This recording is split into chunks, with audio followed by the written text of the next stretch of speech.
All right, I'm going to hit the live button.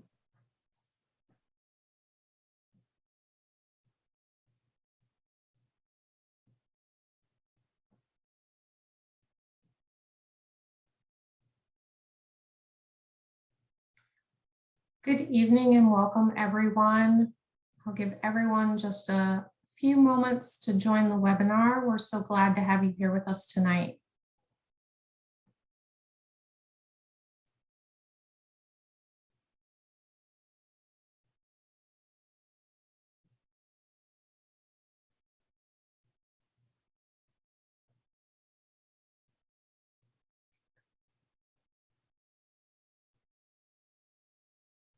We are offering Spanish translation this evening. Those instructions are in the chat. So if that is something you'd like to take advantage of, please check the chat.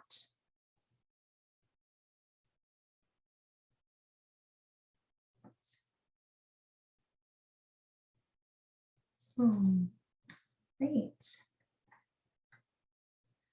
Well, good evening, everyone. I'm Jody Wisely. I'm Executive Director of Parent and Family Programs and Operations, and I'll be your moderator for this evening's Parent and Family webinar. We're excited to have you join us here this evening to hear about student well-being, vaccination and testing requirements for the fall, student employment and internship opportunities, move-in procedures for on-campus housing, updates for our international students and families, and homecoming family weekend. We'll also have approximately 15 minutes for questions, so please feel free to use the question and answer feature to submit your questions live during the webinar, and we'll also be answering as many of the questions that were submitted through registration as time allows. As students are preparing to return to campus, we recognize there are many challenges they may face in the coming weeks and months. From the basics, like how to find a class on campus or where to grab those needed supplies, to the more challenging, like anxiety about being away from home or dealing with the stresses of class, work, and life. Our goal at UC San Diego is to provide robust resources to all students to help them navigate these challenges and get a little extra help whenever it's needed. We'll hear from several campus leaders this evening about what those resources look like for the coming year, as well as how to recognize the signs that your student might need some extra support. We'll also cover the basics for the upcoming fall quarter so that you can help your students successfully transition to campus life and make the most of their upcoming year. Our first presenters this evening include Andrew Hua, the Interim Director of Student Life Case Management, Dr. Tiffany O'Meara, the Director of Outreach Services Counseling and Psychological Services, and Mari, the Marketing Director of Campus Recreation. They'll each focus on student mental health, well-being, and the resources available to all Tritons. Andrew, please take it away.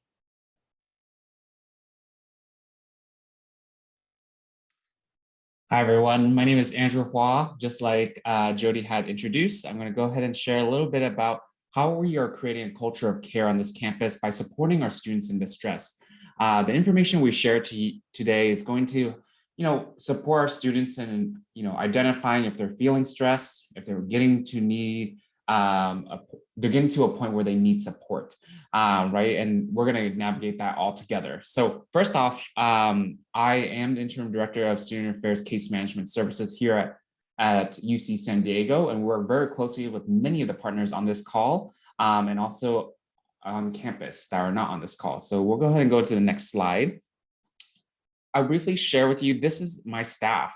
These are our case managers on our campus. We support both the undergraduate students and the graduate students. So you can see across the board, we have our case manager support on our various colleges, the graduate division, and various professional schools as well. We work very closely with our deans of student affairs because they send us referrals of students. If they feel that a student needs additional support, needs ongoing support, we as case managers do our best to provide that support in on and off campus resources.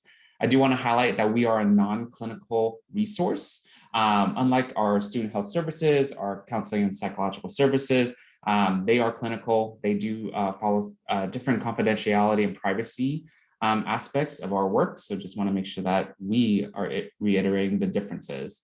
Go ahead, next slide. This gives you a quick bullet point overview of what our office does. We want to reiterate, we are a non-clinical resource for undergraduate, graduate, and professional students. We receive referrals from the Dean of Student Affairs and the Assistant Dean of the Graduate Division, and also the Deans of those School of Medicine and School of Pharmacy. We want to share that we help students manage various challenges on campus that is associated with academic life. And we work very closely with many partners, partners such as financial aid, the Office for Students with Disabilities, counseling and psychological services, housing and residential life. So we do our best to support the student in any way possible. In addition, we work with our academic partners as well. So academic advising within the college system and also within the graduate division. So that gives you a quick synopsis on our office and services. Next slide, please.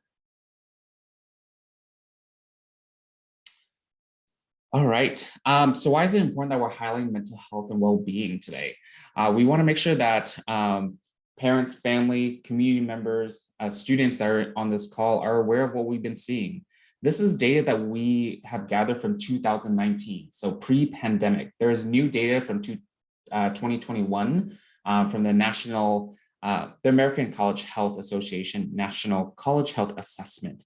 So this is some percentages of 2019. Just want to reiterate that, right? And we want to highlight that 88.8% felt overwhelmed by all that they had to do. And these are students, right? These are out of 797 UCSD students that participated in the survey that shared how they were feeling and managing stress within that last 12 months of 2019. So give you a quick glance. We won't go through all the bullet points, but it gives you a perspective, right? Next slide, please.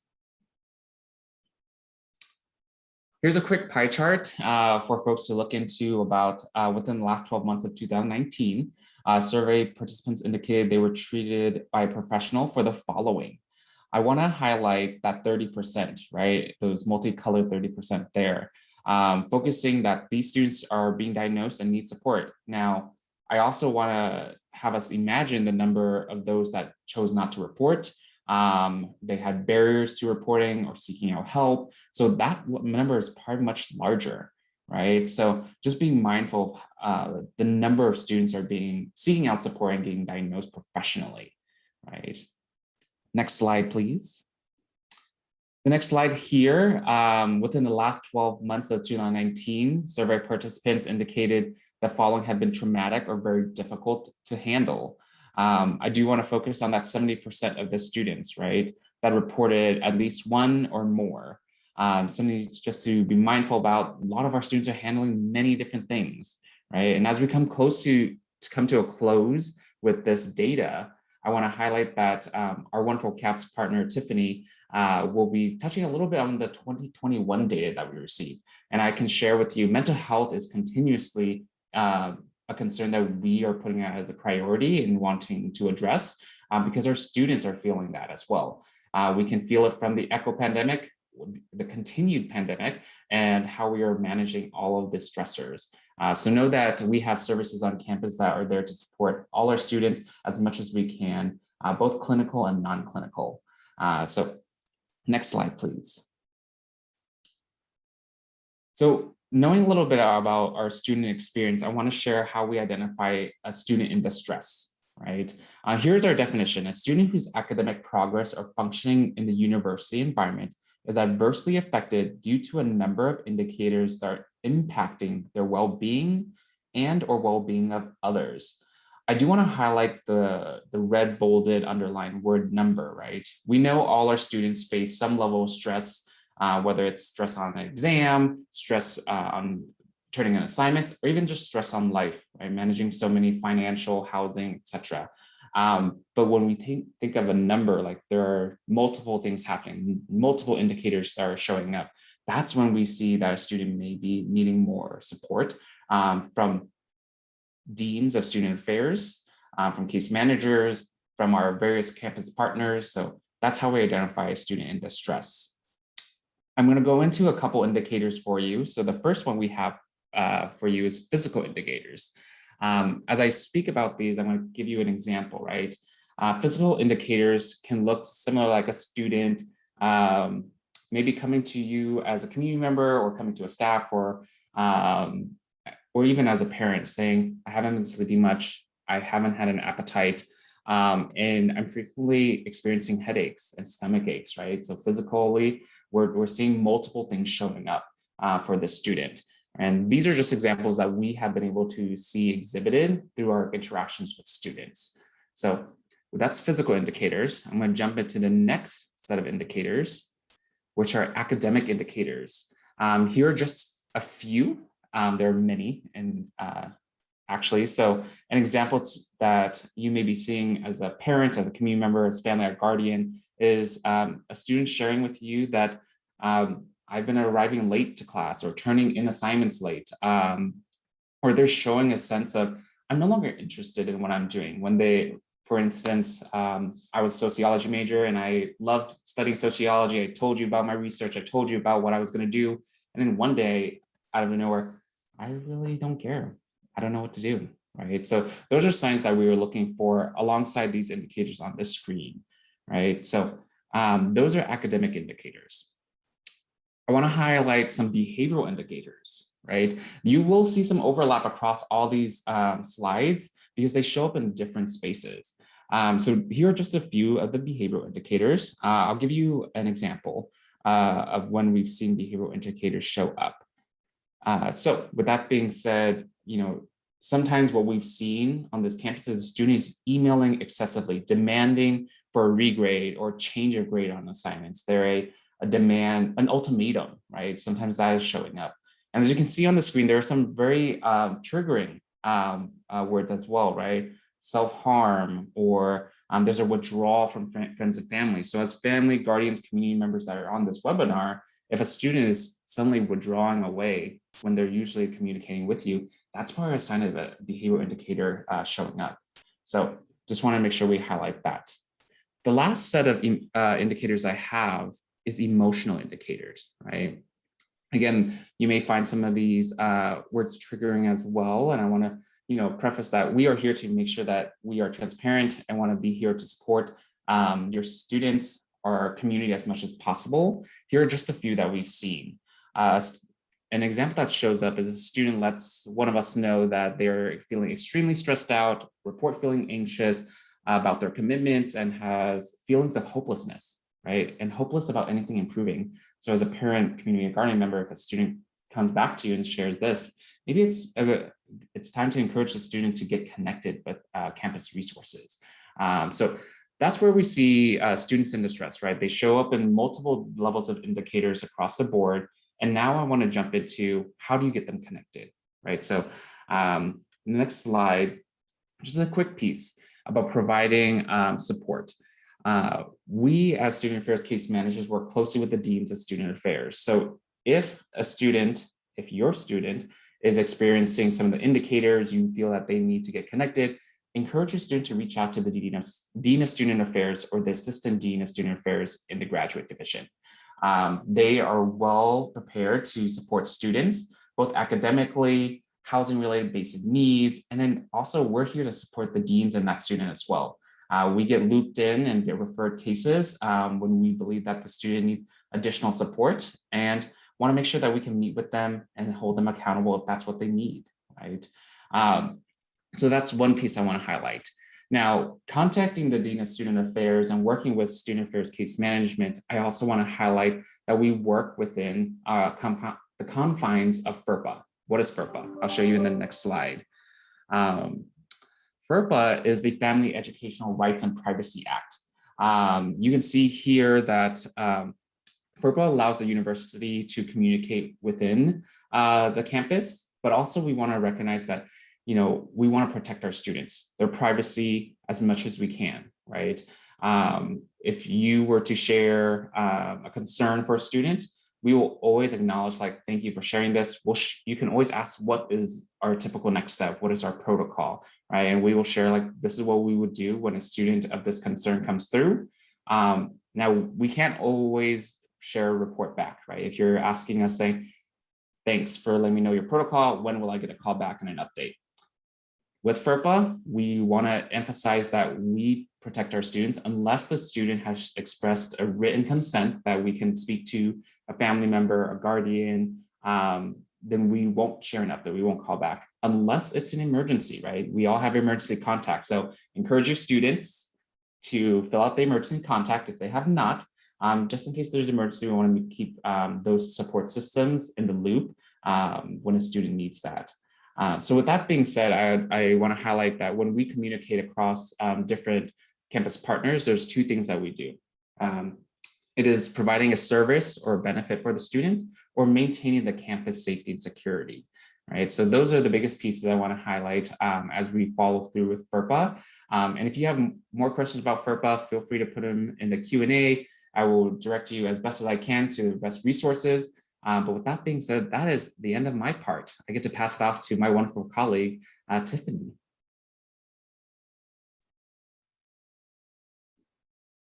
All right, thank you so much, Andrew. My name is Dr. Tiffany O'Meara. My pronouns are she and her, and I am a psychologist and the Director of Outreach Services at Counseling and Psychological Services, which is also known as CAPS. Today, I'm going to be speaking with you about why students visit CAPS, what services we provide, and how students can contact us. Next slide. All right, so in a survey conducted by the American Psychological Association, Gen Z adults, and Gen Z adults are ages 18 to 23, they were the most likely generation to say that their mental health has worsened compared with before the pandemic. And Gen Z adults were also more likely than their older counterparts to report feeling isolated. A different survey, the National College Health Assessment that you see here, assessed college students from across the country. And these are the results from UC San Diego. These are the top 10 factors that UCSD students report negatively impact academic performance, and how that compares to how they responded 2 years ago pre-pandemic. So take a moment to read over this slide. One question that I saw from one of the parents in this program tonight was, how does this compare to students nationwide? And it's very similar. We don't yet have the results from 2021 for nationwide, but from past years that I've looked at, it's very similar when you look nationwide. Note that procrastination is the highest reported barrier to academic performance. And this is the first time that procrastination has been an option on this survey. And look how 60% of student surveys report it as a top factor negatively impacting academic performance.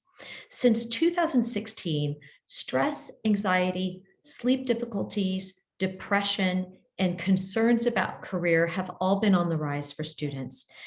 Internet and gaming was the 6th highest concern in 2019, with 15% of students reporting that being a barrier. But for some reason, this topic was not assessed this time, but my guess is that this is also still a factor that impacts academic performance.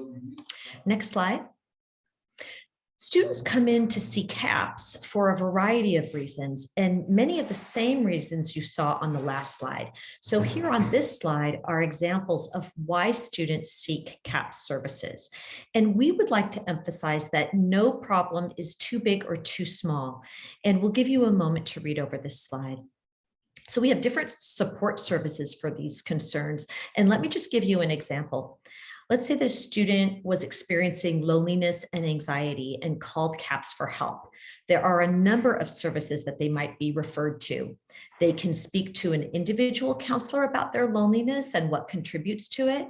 They can join the Building Social Confidence group, or they can attend a drop-in skill building workshop to help manage anxiety. Another option is that they can attend a forum to get support from other students who share a similar identity or similar experience. And alternatively, CAPS can connect them with an off-campus specialist who they can meet with regularly. So a lot of different types of services that we offer that I'll go into more here. Next slide. CAPS is the department on campus that provides mental health support and counseling to students. Our team is made up of licensed clinical social workers, psychologists, psychiatrists, and postdoctoral residents. Our staff are culturally diverse and have a wide range of identities. Coming in the fall, we hope to offer both in-person as well as virtual telehealth appointments. Our clinical services include individual counseling, in which a student meets one-on-one with a counselor. Another service we offer is group counseling, and some problems are better addressed together in a group. And we have several groups in which students get the unique opportunity to meet weekly with a CAPS staff, as well as get support from other students who share similar experiences. Examples include groups on how to build social confidence, improve relationships, and manage anxiety. Some students will also be referred for a medication evaluation and treatment with one of our psychiatrists. Our services at CAPS are free for undergraduate, graduate, and professional students who have paid their student services fees. This means that students don't pay for any appointments at CAPS. CAPS services are also confidential, and this means that CAPS doesn't share information that students share with us, except for extreme situations that we will discuss with them at their first appointment. We offer CAPS services in various languages in addition to English, including Cantonese, Farsi, Hebrew, Mandarin, Spanish, and Taiwanese. Next slide. If students are experiencing an urgent need or crisis and need to speak with a mental health provider immediately, or if they're having urgent concerns about a friend, they can call CAPS and request to speak to a counselor over the phone. And we have this 24 hours a day, 7 days a week. Please note that this includes evenings, weekends, and holidays. CAPS also provides consultation to parents who have a concern about their child. We're unable to acknowledge whether or not your child is being seen at CAPS unless they sign a release. However, even without a release, we can gather information about your concern and help point you towards resources. So for example, we can provide you information about how your student can get support at CAPS, or we can help put you in touch with the college dean or case management services, as Andrew was discussing. Next slide. So far, we talked about our clinical and counseling services. And in addition to these services, CAPS provides our Triton's Flourish preventative programming.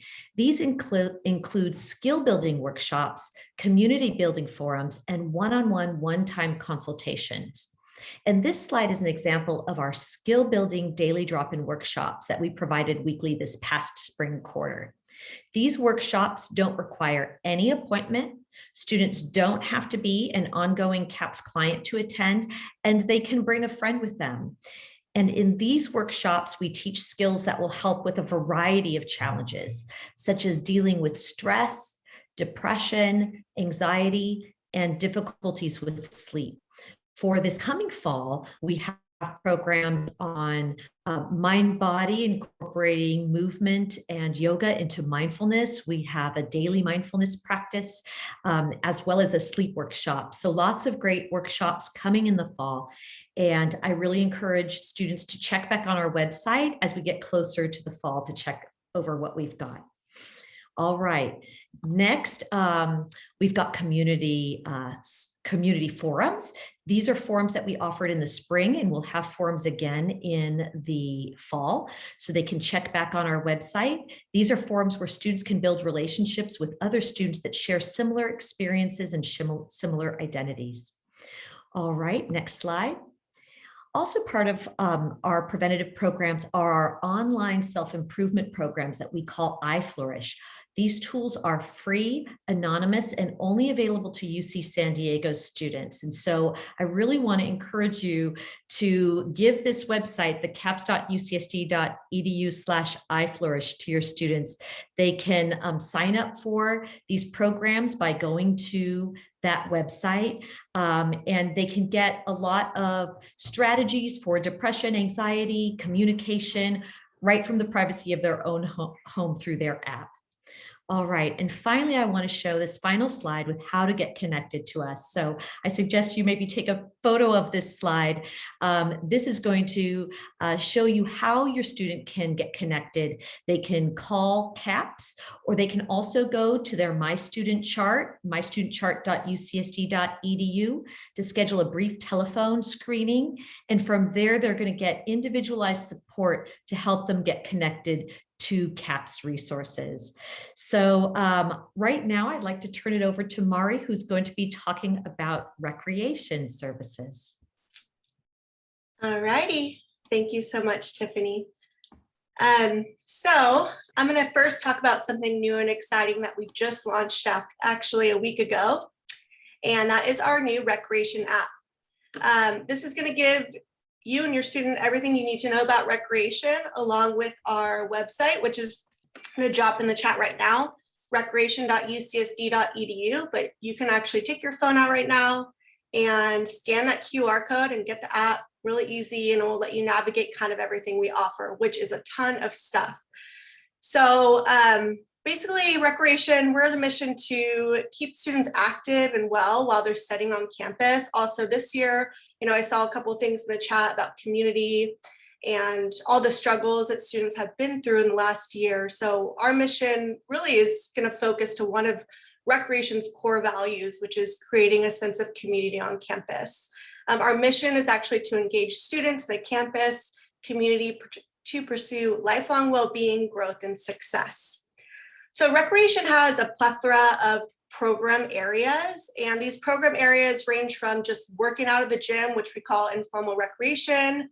We have Fit Life, which is more focused on fitness and yoga classes, also meditation and other sorts of well-being. Intramural sports, which are fun social leagues that students can participate during nights and weekends against their classmates or roommates.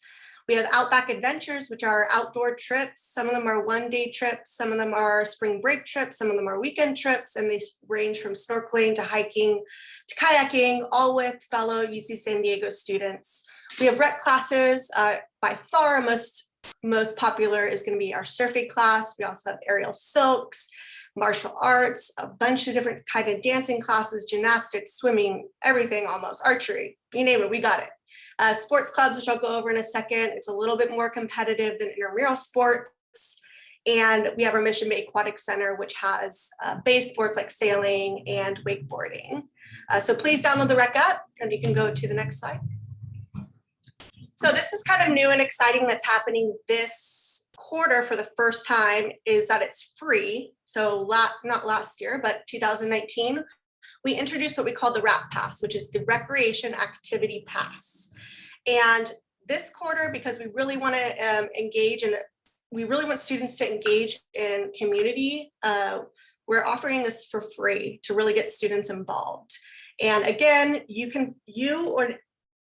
student can pre-register, so let them know to download the app again, and you can pre-register for the app right now. So you can actually get it. You just can't register for the classes yet. The registration will open mid-September, which we will announce on the app with a notification. We'll also announce via our website, which I dropped in the link here. I'll also drop the link to register for the pass right now. So you can actually just go on and get it. It's free. You just have to sign a little waiver. But anyways, so included in this RAP Pass is going to be all of our indoor, outdoor, online, and in-person fitness, yoga, and instructional classes. I do want to caveat that there are some instructional classes that we're not going to be able to offer with the RAP Pass, but a lot of our most important ones, there's definitely a wide variety. Usually we offer some sort of dance like hip hop, a martial art like capoeira. We have ballroom dance classes that are usually included in the wrap. Every quarter, those instructional classes change. But our fitness and yoga classes, you know, if your student wanted to take every single one we offered a day, they could definitely do that. I'm sure they'd be exhausted. But we're going to be offering about 10 to 15 in person, as well as about 10 virtual, we call it the playground classes online.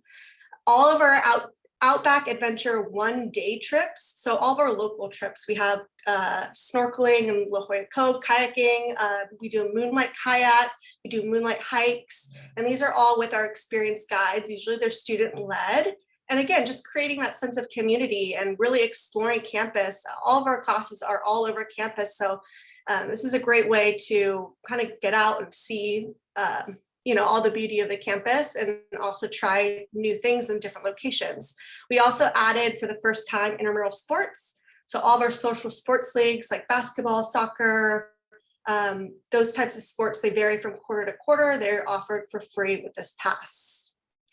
Next slide. Next slide. Thank you. Oh, no, sorry, back one.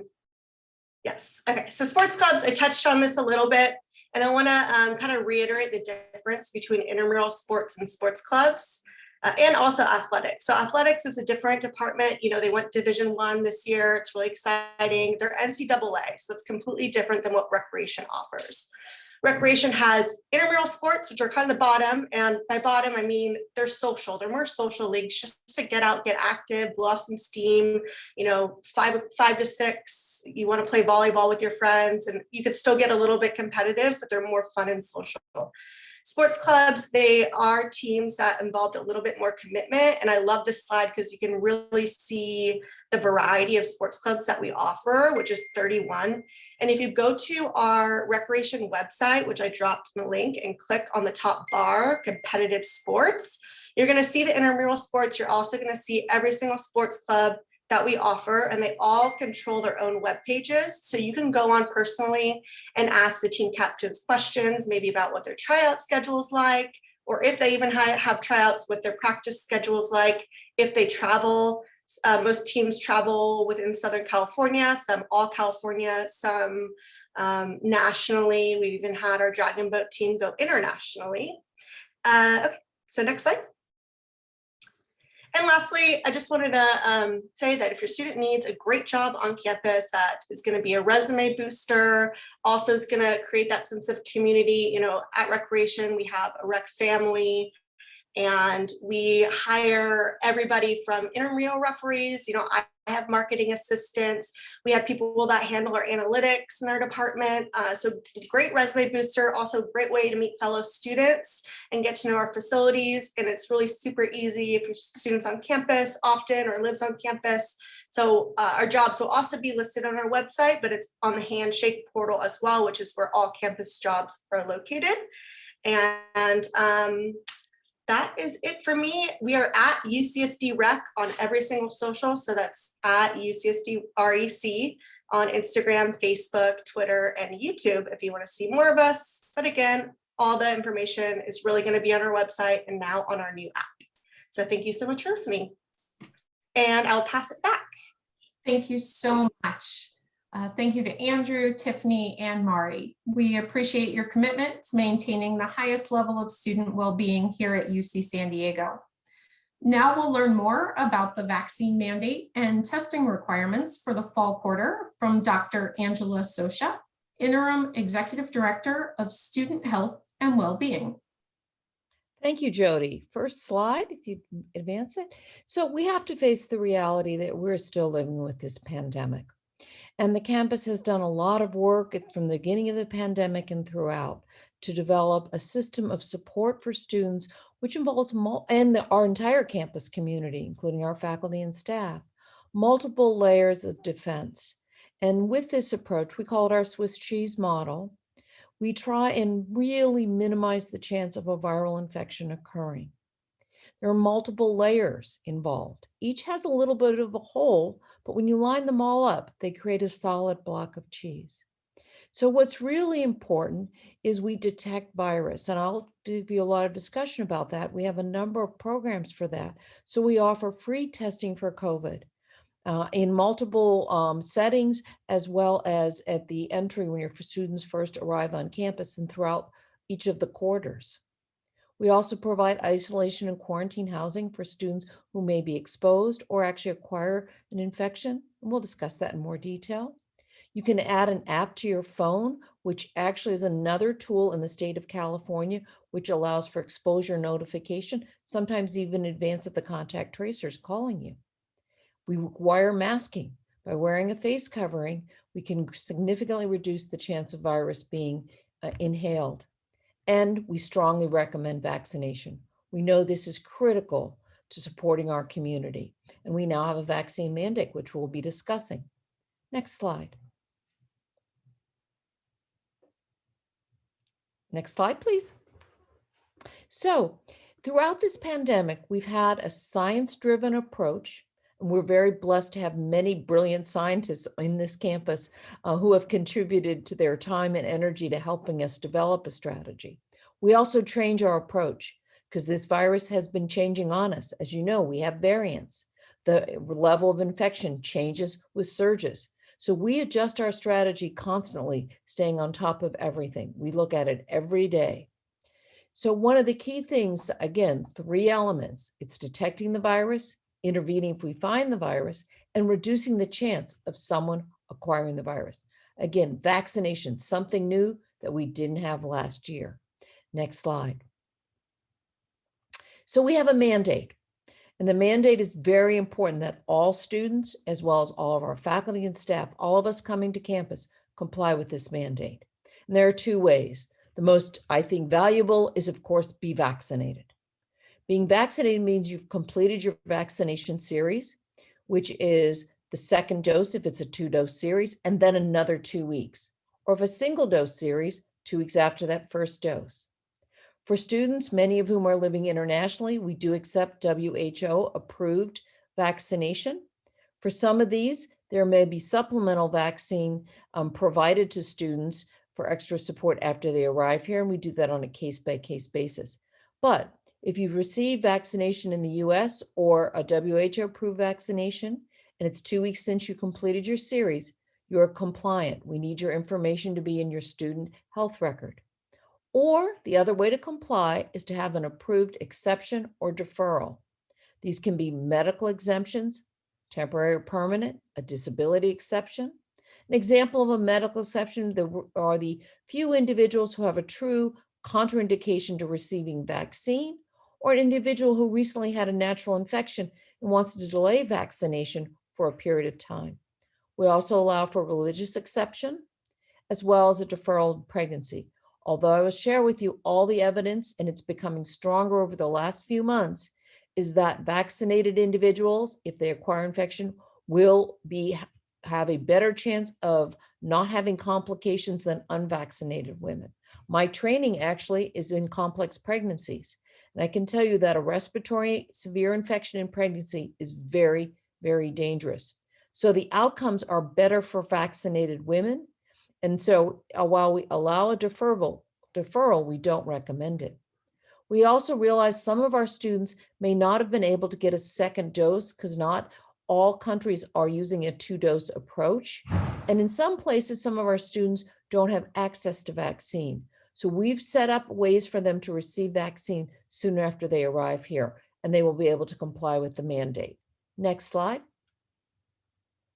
So it's important that the individuals who choose or cannot be vaccinated or have a temporary deferral follow what we call non-pharmaceutical interventions. These are things such as masking, testing for the virus, and these things will evolve over the course of the year. In the fall, unvaccinated students will be testing twice a week, 3 to 5 days apart. This will be one of those interventions. We'll have masking in all of our indoor spaces, regardless of vaccination. So some of our strategies apply whether or not you're vaccinated, and some are unique to the unvaccinated community. Next slide. So it's very important that students record their vaccination information as well as the other required immunizations in their My Student chart. This is how we demonstrate compliance with the mandate. So if you've been vaccinated by UC San Diego Health at Petco, REMAC, the Price Center, your information is there already. If you got other doses outside of UC San Diego Health, we need to add that information into your My Chart. And there is a way for you to do that. That's on the Return to Learn site.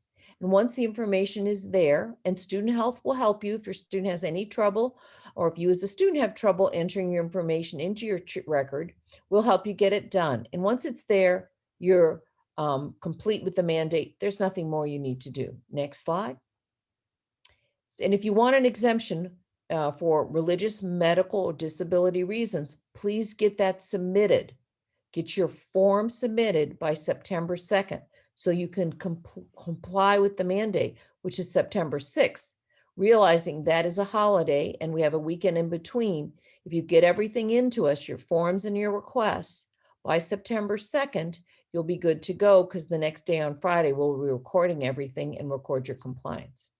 Another really important part of our plan is daily symptom screening. If you have symptoms, you'll get a red thumb. We want individuals with symptoms just to come and get a COVID test, but otherwise stay put. If you've been exposed, there'll be instructions, whether you're vaccinated or unvaccinated, about what you need to do and get further COVID testing in the setting of exposure. But if you've not had any exposures and you're feeling well, you get a green thumb. Symptomatic testing is available same day. We have multiple sites on campus, and I'll be discussing that. Next slide. So how do we do our COVID testing? If you look in the bottom of the slide, you'll see our actually fairly well-known vending machines. So we have developed an ability to safely allow students to self-administer their test. They use their student ID card, they swipe, they get a kit, they identify the test using their UCSD app. So there's a barcode on the kit, on the actual sample kit, and it records to that student. The student then swabs their nose. It's the lower part of the nose, both sides. They drop the kit into a little bin. It gets picked up that day. The results are back the next day, or sometimes the same day. Late in the day, it can come back same day, and it will be in their My Student chart. This process is used by hundreds of students every day. We did it throughout the spring and winter quarters, and it works wonderfully. We have almost 30 sites where these vending machines are distributed, located near the residential areas. We also have drive-up areas for our students who live off campus. So there is free and easy access to testing on the campus. We also test our wastewater because this virus is shed in the stool or the feces when an individual is infected. So we have well over 100, almost 200 samplers throughout campus looking at the waste stream coming out of our buildings. And if we see a signal of virus, we alert the community in that building. So residents of a building with a waste stream know, get tested regardless of vaccination. Get a test that day. This has helped us pick up infections very quickly. And so it's a core part of our strategy and will be available. If you go to our website, Return to Learn, you'll actually see a map and you can see the daily wastewater signals. Next slide. Next. Oh, whoop, there you go. So I want to remind everyone, we have created a student health record, My Student chart for every student. They need to activate that My Student chart. Remember to choose UC San Diego Student Health and Wellbeing, and you put the app right on your phone and it'll be great. You use your AD logon and password, and we'll use that to communicate with you. You'll be able to get test results, extremely useful. Next slide. The other thing is make sure you have the UCSD app. We have a student well-being page that will be useful, but it'll also be this app scanning with your phone, which will identify your COVID test with you. Next slide. So I want to reassure folks that we have a very good support system for our students who may unfortunately become infected or become exposed. Positive cases are the cases that have actually been detected and have the virus. They need to have isolation. We provide this in separate housing, which is adjacent to campus. Our food service delivers full food and meals to the students. They also have microwaves there and little refrigerators. So it's actually very convenient for the students to have their period of isolation. We connect them if they want with their deans for student affairs to make sure they get academic support. We also, the CAPS team provides mental health support for students in isolation. This has worked very well. Luckily, we don't have to use it very often. We make this available to our students living off campus as well as our students living on campus. For unvaccinated students who may become exposed, they also will be moved to quarantine housing. This provides them with a safe area to have their 7-day period of quarantine. Quarantine for the students who are unvaccinated will require separate housing. And we want all the students, whether they're vaccinated or not, to test on day 3 to 5 post-exposure, so that if after an exposure, an individual does acquire the infection, we find out about it very early so we can notify others.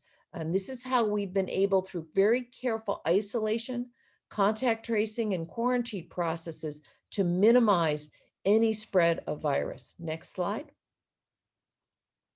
So for individuals on our campus, it will be required that in indoor spaces, you will need to mask.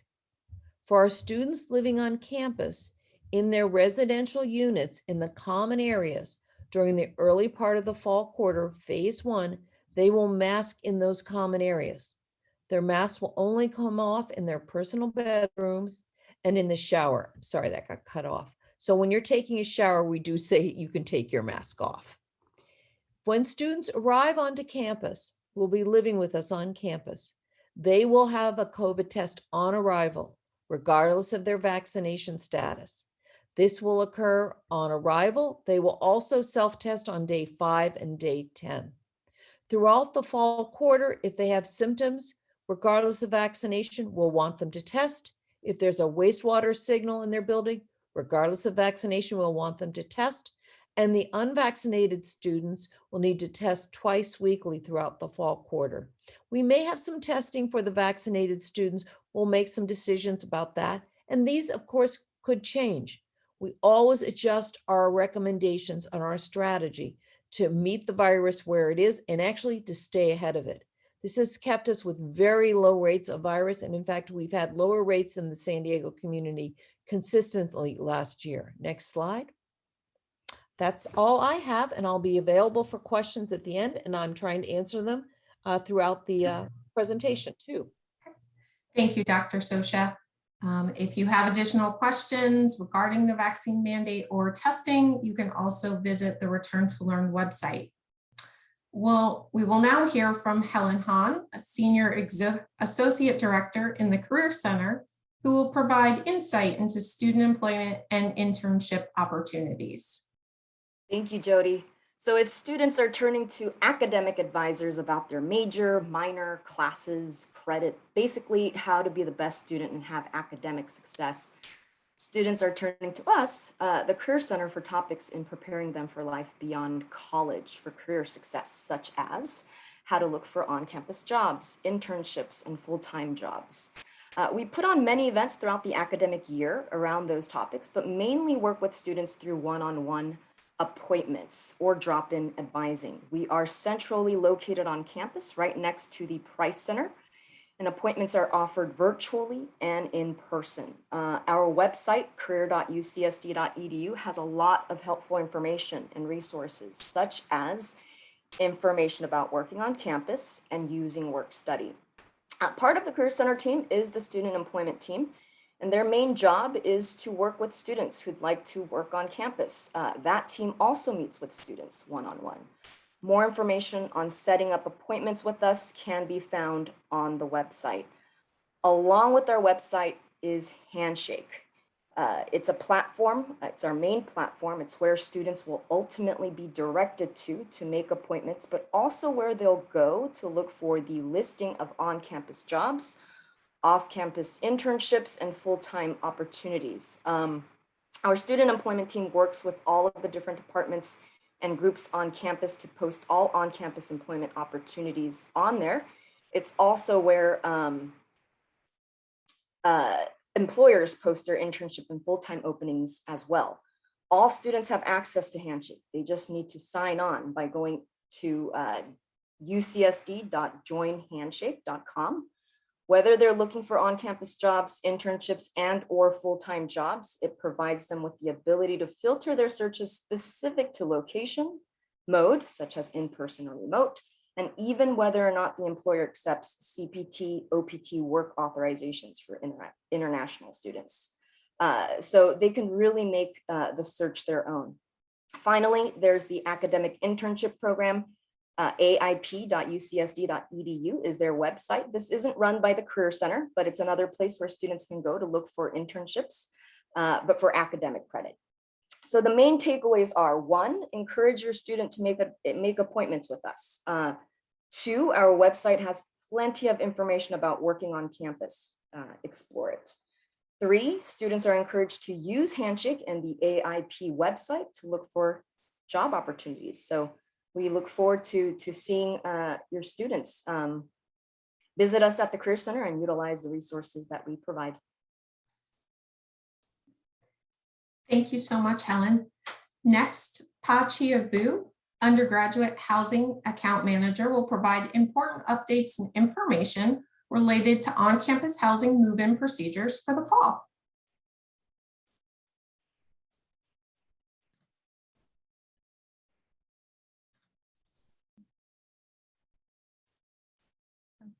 Hi, everybody.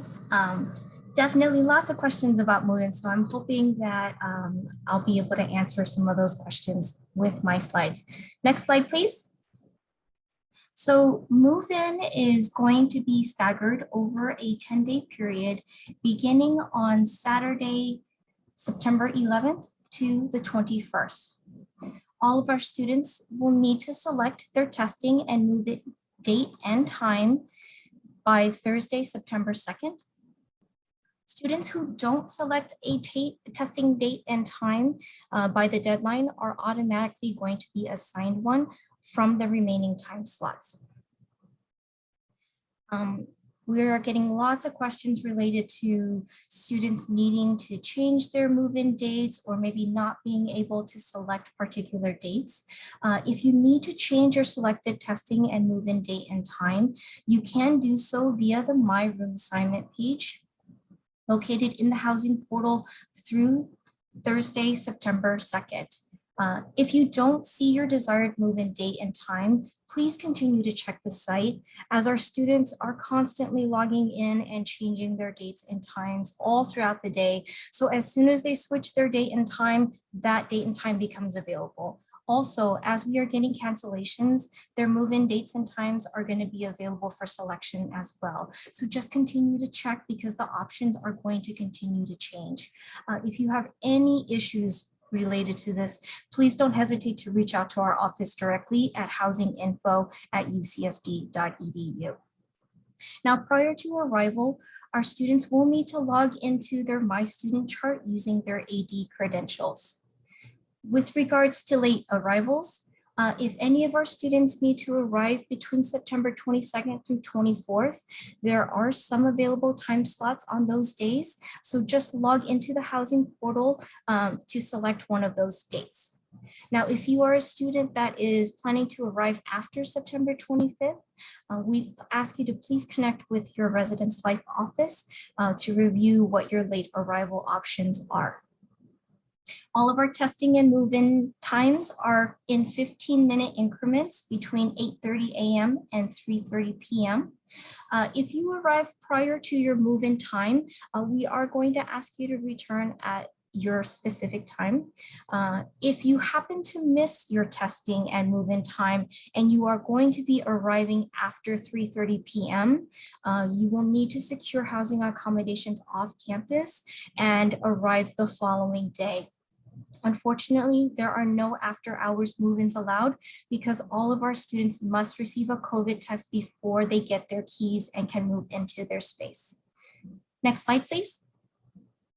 Okay, so a quick pass is going to be required for move-in along with the valid photo ID.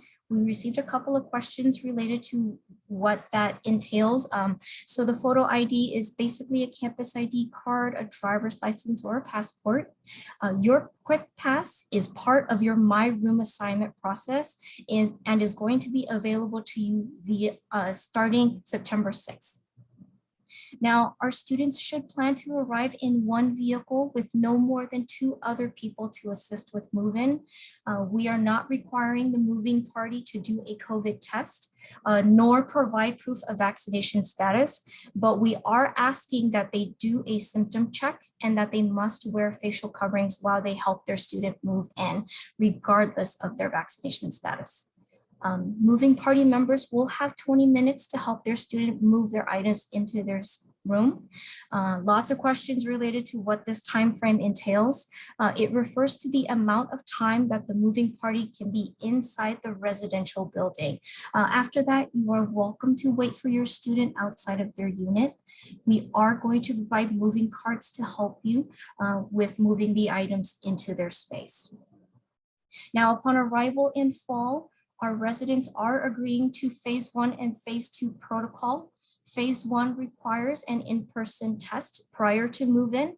It also requires additional testing on day 5 and day 10 after moving in. During this phase, masking is required in all of our residential units, with the exception of their own bedroom and while they're taking a shower. All undergraduate residential units will then move into phase 2 at the same time, which will be announced later on. And then in phase 2, our residents will no longer be required to mask within their suite or their apartment. In the event that a student living on campus does test positive at any time during the academic year, they will be moved to designated isolation housing where basic needs will be met and food will be delivered to their unit. They will also receive care from student health and well-being services. So this information is available on our HDH website and will be included in the testing and move-in date information confirmation email that your student will be receiving. So please continue to monitor the Return to Learn website as well as our HDH FAQ page for any updates to their process. I'll go ahead and I'll pass it on back to Jody. Great. Thank you, Pachia. Next, we're going to hear from Grace Fuller from the International Students and Programs Office, who will provide some valuable updates and information for our international students and families. I do just want to say before I turn it over to her, we are running a few minutes behind, so our time for questions may be extremely short. So if you do have questions that don't get answered, you can please email those to the parents' email address, which we will drop in the chat, and we will make sure to answer those throughout the day tomorrow and get you the information that you need. Grace, please take it away. Thanks, Jody. Today, I will try to quickly provide some visa and travel updates that may impact our international students. Although COVID-related travel restrictions are still in place for individuals traveling to the United States, the National Interest Exception, or NIE, continues to extend eligibility for international students to travel to the US. Students with expired visas are NIE eligible, but they will need to first apply for a visa outside of the US. Next slide, please. ISPO continues to hear concerns from students about long visa appointment wait times, as well as visa processing times. Here we see the latest information from some consular posts from around the world. We're seeing a mixed results, especially in China and India, which are our largest countries of origin for our international students, with visa appointment times averaging 2 to 3 days in China, but India continues to be by emergency appointment only. ISPO is also monitoring the visa issuance rates at the major embassies and consulates. This chart shows a comparison between 2019, 2020, and 2021. Here we also see mixed results. Positive trends, such as more visas being issued in Beijing, Shanghai, Kolkata, and Seoul than in pre-COVID times, and also lower issuance rates. Next slide. ISPO continues to hear a strong interest from our students to arrive by fall 2021, but some may experience delays due to travel and visa issues. As some students may still be able to arrive or their arrival may be delayed, academic departments may need to consider continued flexibility and accommodations this upcoming fall term. ISPO also continues to provide support letters where needed and inform students that they can arrive until the end of week 2 or October 8th. And finally, we will continue to monitor visa and travel issues that may impact our students.